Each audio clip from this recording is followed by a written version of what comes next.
Welcome back sa ating channel. Naging mainit nga no sa hindi umano sa mundo ng social media. Tila nawindang nga si Tambaloslos at si Franz sa isiniwalat ni Ka Eric.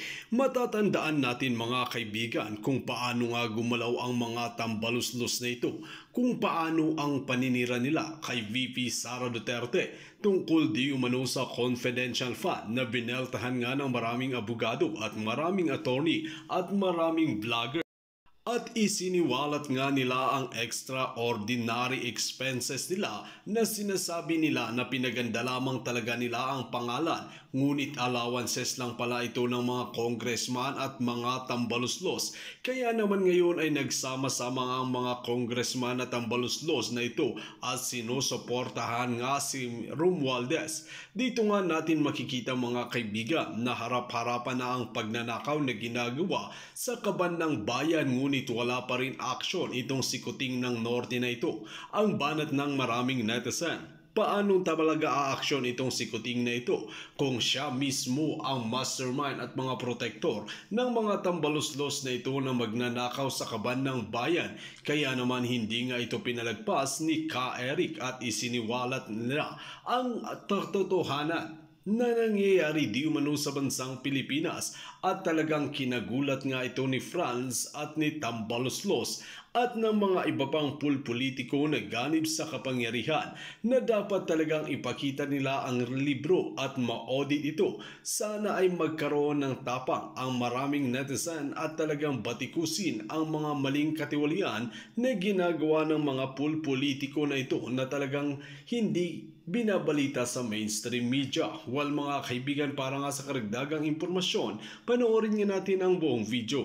At kung bago ka lamang sa aking channel, huwag kalimutan i-click ang subscribe button at notification bell para lagi kang updated sa ating mga bagong video. At para sa sulit viewers natin dyan, maraming salamat sa walang sawang pagsuporta.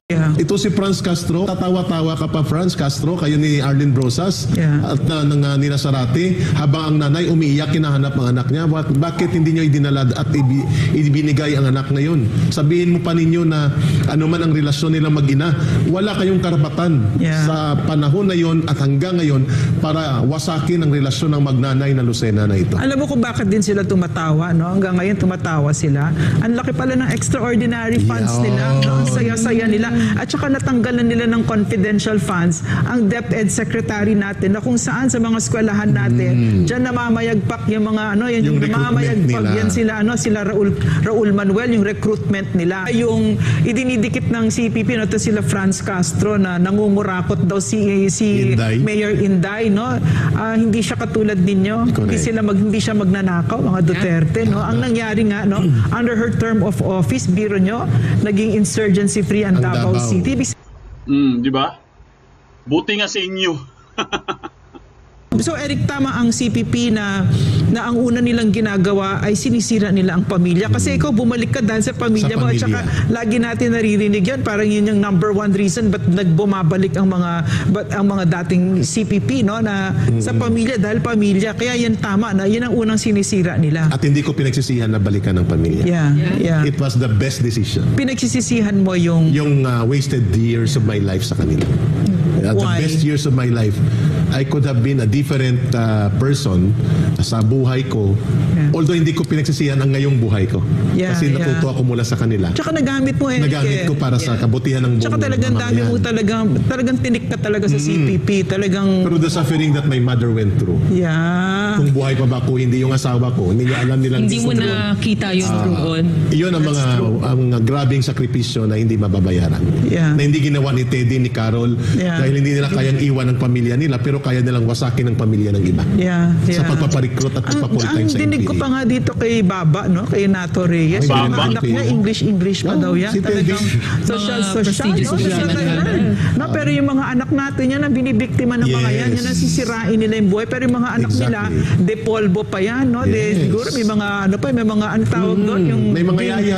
May mga bimpo, na ganyan. Pero yung mga anak natin, nagkandagutom, fracture, nagkandamatay. Yan ang ginawa. You can just imagine si Ma'am mga yan. Meribeles, Yeah, si I Ma'am know. Risa, umiiyak ngayon. I Kung know. buhay pa ba mga anak nila, no sign and no proof of life.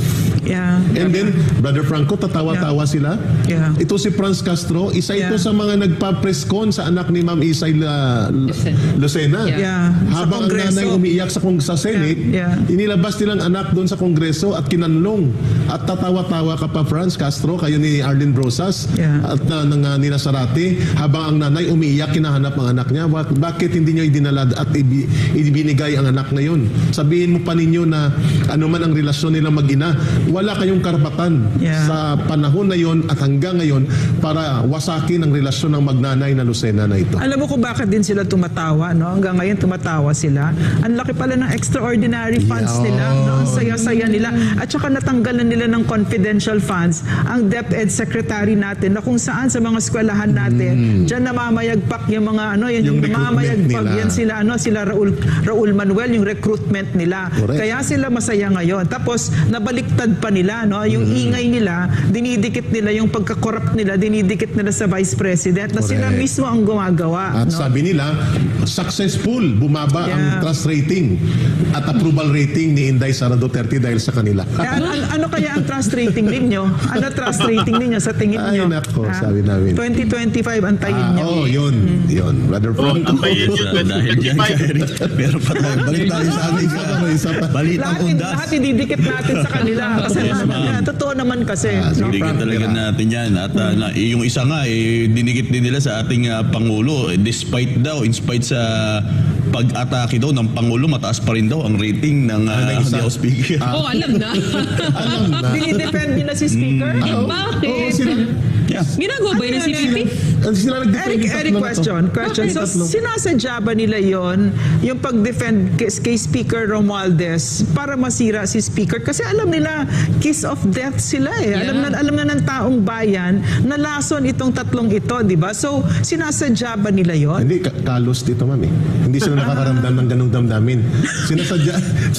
Sinasadya nila talagang hatiin ang mga government officials Yeah. para pag-away-awayin. Gusto nila talaga nag-aaway-away Yun ang gusto nila. ang Speaker at ang Vice President. Yes. Pero mamaya meron Mayroon tayo dyan na Programa pag-usapan. ng Gikan sa masa. Yes. Para Mamaya. na gusto nilang ipagbawal pati sa kapisanan ng broadcaster ng Bakit, Pilipinas. Eric? Eh kapag nagsalita si Rodrigo Duterte, pinapakinggan ng Sakit mamamayang na sakit Pilipino. kasi si Franz pag naririnig niya si si PRRD. Tanggap ng mamamayang Pilipino si Rodrigo Napaamin Duterte. siya na siya pala yung France na sinasabi ni Pierre Di ba? komunista. Siya pala yung France, ikaw Mamaya- pala, umamin pala siya. Uy, merong inilabas sa Inquirer na editorial Oo, regarding mamaya siya. pag-usapan natin balik natin. Siyempre, Inquirer, mouthpiece Martin na Romualdez CPP yan eh, no? Okay, dito May tayo. naniniwala pa ba sa Inquirer? Wala, pati sa Rappler. na. Frank Birana. Yes, balik undas. Grabe, di ba mga kaibigan? Yan ang sinasabi natin, guys. Di ba? Yan ang sinasabi natin. Matindi po. Matindi. Matindi ang mga issue. Kaya pala sila patawa-tawa lang, no? Pa-easy-easy lang sila. Sinisiraan na nila si Vice President Sara Duterte. Wala lang sa kanila yon kasi nga, secure na sila eh. Ang laki ng kanilang pondo. Ang laki ng kanilang extraordinary funds. Hawak sila ng House Speaker. Oh. Ano pa bang hinahanap nila? Di ba? Hawak sila ng House Speaker. Meron silang malaking confidential or extraordinary fund.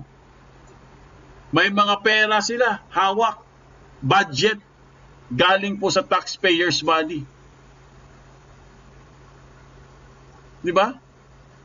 Kaya po, tama yan, no, Susan, no? Walang nag-open ng books kasi ibinusan ng mga pera ng bayan. Tama, wala talaga. No? Oo, takot sila sa sarili nilang multo. Yes, Ayo, kumusta ka na dyan? Ayo from Japan, ayan. Tama lahat na nakikinig kasi may sense ang sinasabi ni Mayor Digong. Yes! Kaya ayaw nila kay Digong eh. Ayaw nila eh.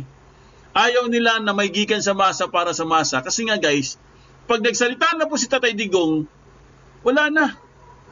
Hindi mo na mapipigilan yun guys. Kasi si Tatay Digong po marami pong nalalaman yan. Parang ding si Mang Juan yan. Kaya takot na takot sila kay Tatay Digong kasi lahat po na-expose. Katulad nun sa kamera.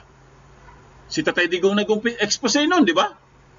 Nilabas niya lahat. Dahil pati Davao, binira nila eh. Pati yung confidential funds ng Davao, binira nila. Ang tagal-tagal na nun. Nakita naman na may resulta naman. Maganda ang resulta. Oo, taob talaga sila dyan. Tataob sila dyan kay Mayor Digong. Hindi nila kakayanin yan, guys. Sabihin ko sa inyo. Hindi nila kakayanin ang mga Duterte. Yung sinasabi nila mga Duterte, mga magnanakaw, baliktad. Kayo ang magnanakaw. Kayo. Dapat kayo ang ikukulong. Dapat kayo ang iimbestigahan. Hindi ang mga Duterte. Kasi ang mga Duterte, meron po silang agi ba? Meron silang, meron silang product, no? Ang mga Duterte, guys, meron silang product na may ipapakita. Meron silang Exhibit A. Kayo mga kaliwa, ha? Kayo, Tambaluslos, meron ba kayong Exhibit A? Meron ba kayong may ipakita sa amin na pinaganda nyo or projects nyo? Wala. Kasi wala kayong resibo eh. Bruno Cande, good evening dyan. Ayan. Gracia Digal, we love Tatay Digong. Budol-budol, kakatawa ang mga kamatayan black. June Ninang, bigyan ng deadline ng mga congressman hanggang December 2. Maglabas ng 3 consecutive years sa inyong audit report. See? Tama itong sinabi ni June Ninang. 3 consecutive years, mga kaibigan, dapat ilabas nila. Imagine niyo guys, 3 consecutive years. Dapat yun ang ilabas nila. Para malaman natin. Di ba? Tama yun. Yun ang ipakita nila sa atin. Para wala talagang nakakalusot, guys. Hindi yung magpapakita sila ngayon. Wala. Dapat 3 consecutive years para talagang kitang-kita natin yung kitang-kita natin yung agi nila, kapalpakan nila. Di ba? Yan ang pinakamaganda dyan. Yan ang pinakamagandang hamon natin sa kanila, no? Sana po, no? Deadline, no? Ito maganda to kay John Ninang. Deadline, oh. Dali, antayin natin yan, John Ninang. Sasabihin ni Ka Eric yan. O kaya, mamaya po, no, ni Tatay Digong, no? Panoorin po natin, baka magbibigay na po ng deadline si Tatay Digong, guys. Abangan po natin. Malamang sa malamang, no? Magbibigay na po siya ng deadline, sasabihin ni Tatay Digong. Ito yung deadline nyo, ha? Kailangan maipakita nyo to. Kung hindi, naku. Alamin po natin ang deadline. Malamang sa malamang, ha? Hindi po ako sure, ha? Pero guys, magbibigay po ng deadline yan, sigurado. Sigurado ako dyan. Kasi hindi pwedeng ganyan eh. Papalampasin mo lang yan. Diba? Papayag ka ba, papalampasin mo lang yung mga yan, ganyan. Para silang siniswerte. Diba? Sasabihin, ang dami pa rin mga defenders, no? Ang dami pa rin pinagtatanggol si Tambaluslos. Pinagtatanggol yung 3 itlog. Sus Mariosip naman ka. Bakit yung pinagtatanggol si Tambaluslos? Ayaw nyo ba ng resibo? Ha, guys? Ha, kayo mga basher. Kayo mga dating mga Duterte supporter na sinisiraan nyo na si Duterte dahil isiniwalat ang katotohanan. Ayaw nyo ba? Ayaw nyo ba ng resibo? Ha? Tanong lang namin. Ano ba talagang gusto nyo sa bayan? Ninanakawan tayo? Yun ba gusto nyo? Di ba? Maganda nga yung panawagan ni Duterte, ilabas ang resibo. Shoutout po sa mga politikong ganid sa kapangyarihan at si Olimpio Piquero, ayan. Like na po ako mga sis and bro. Ay, sa mga hindi pa nag-like sa, pakituslok-tuslok naman dyan, oh. Yung mga bagong dating dyan, baka hindi pa kayo nakapag-like sa, libre po ang likes, libre po mag-subscribe, at libre din mag-share ng videos. Ayan, no? Paki na lang guys, dagdag na po sa channel namin. Takot sila dahil lalabas ang katotohanan. Yes! Pag lumabas ang katotohanan, wala na. Malamang wala ng Congress. Sa tingin ko lang, baka wala ng Congress. Kasi, sa tingin ko, mukhang lahat eh. Kasi walang nagsasalita, walang siguro baka nagbakasyon pa lang sila guys. Baka may allowance sila. Nako. We love you, Tatay Digong. Ayan, mega love shout out Olympio Piquero. Sabi po ni Susan Abeles. Kung takot ang COA mag-audit, NBI auditors ang gumawa ng mag-audit.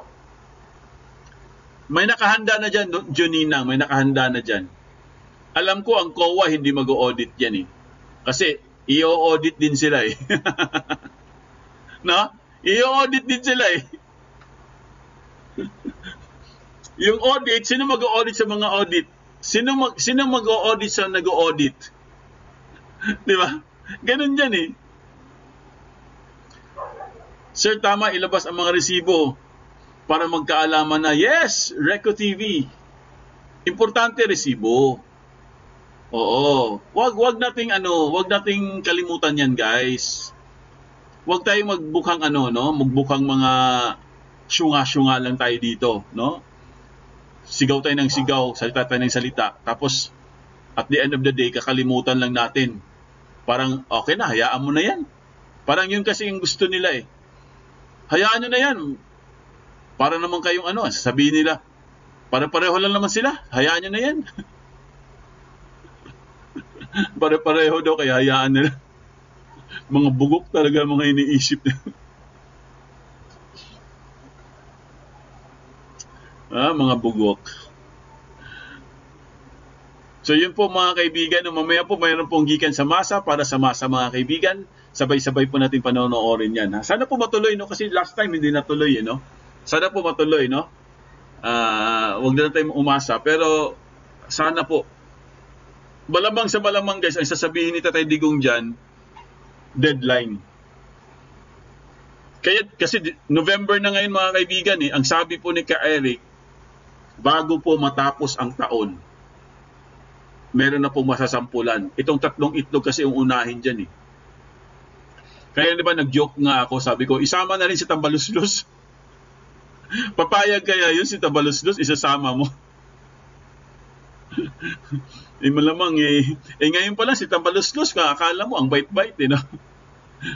Hindi nagpapakita, hindi nagsasalita. Galing nito mga to eh. Sabagay, nagbabakasyon naman siguro lahat, no? Lahat naman ng tao ngayon nagbabakasyon, no? Nagpapahinga, nagmumuni-muni, nagreflection. Si Foodienet lang ang maingay ngayon. Sino pa bang vlogger na nagla-live ngayon? Mukhang si Foodienet lang maingay.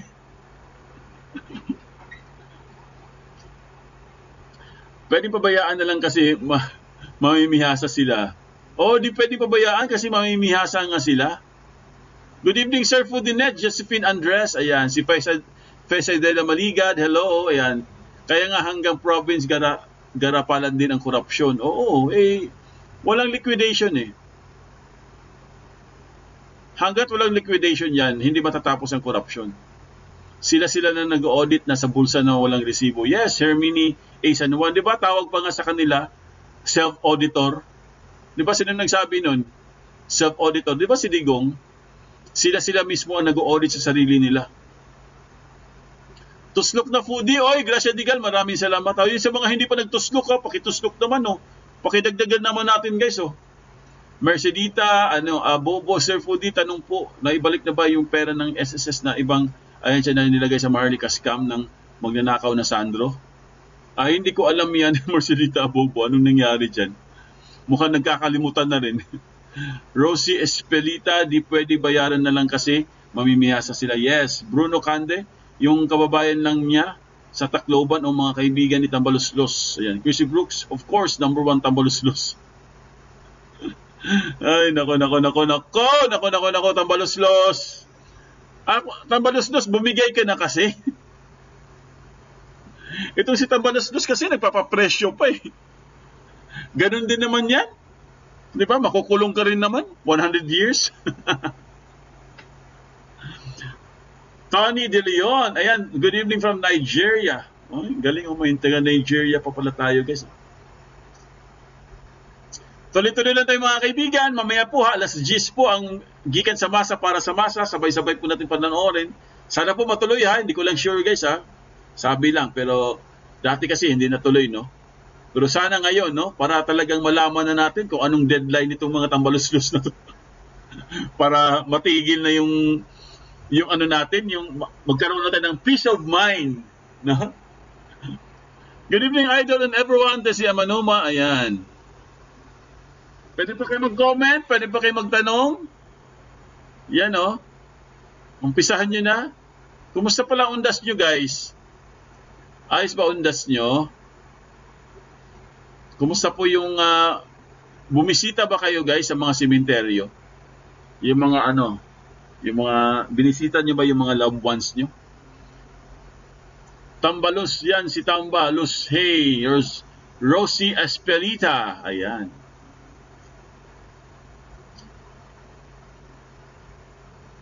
Tuloy-tuloy lang tayo mga kaibigan sa mga bagong dating dyan. Baka pwede po tayo magtusok-tuslok.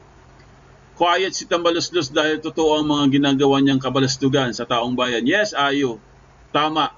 Kasi pag tahimik, ibig sabihin, guilty. Ayaw magsalita eh. Yes, maulan, Ray Velez. Oo, maulan nga eh. Maulan na maulan na undas. Sir Pudi, it's true, Tambalos-los wife and Teves wife are sisters. See? Sisters nga, sabi ni Chrissy Brooks. Hawak nga nila yan. Hawak nila yan, guys. Tambalos-los. Kumbaga sila-sila lang yan eh. Sila-sila lang may ano dyan, may pakana dyan. Pinapaikot-ikot lang nila yung pera dyan. Pinaikot-ikot lang nila. Lahat sila nakikinabang. Kaya ang pinakamaganda talaga dyan, para ma-solve na yung problema natin, tanggalin na yung Congress, tanggalin na lahat. Magbago na tayo ng konstitusyon. Babaguhin na natin lahat. Kasi hanggat hindi natin babaguhin yan, wala pong mangyayari sa atin.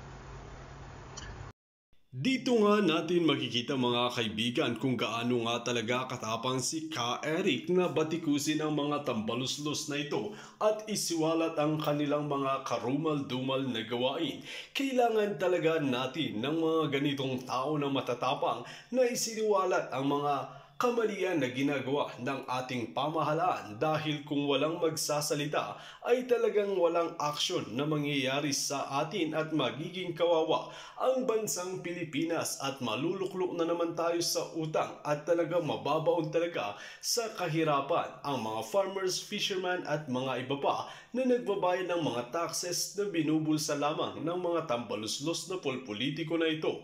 Kung kayo ang tatanungin ano ang inyong mga opinyon, just comment below sa ating comment section at ating pag-uusapan.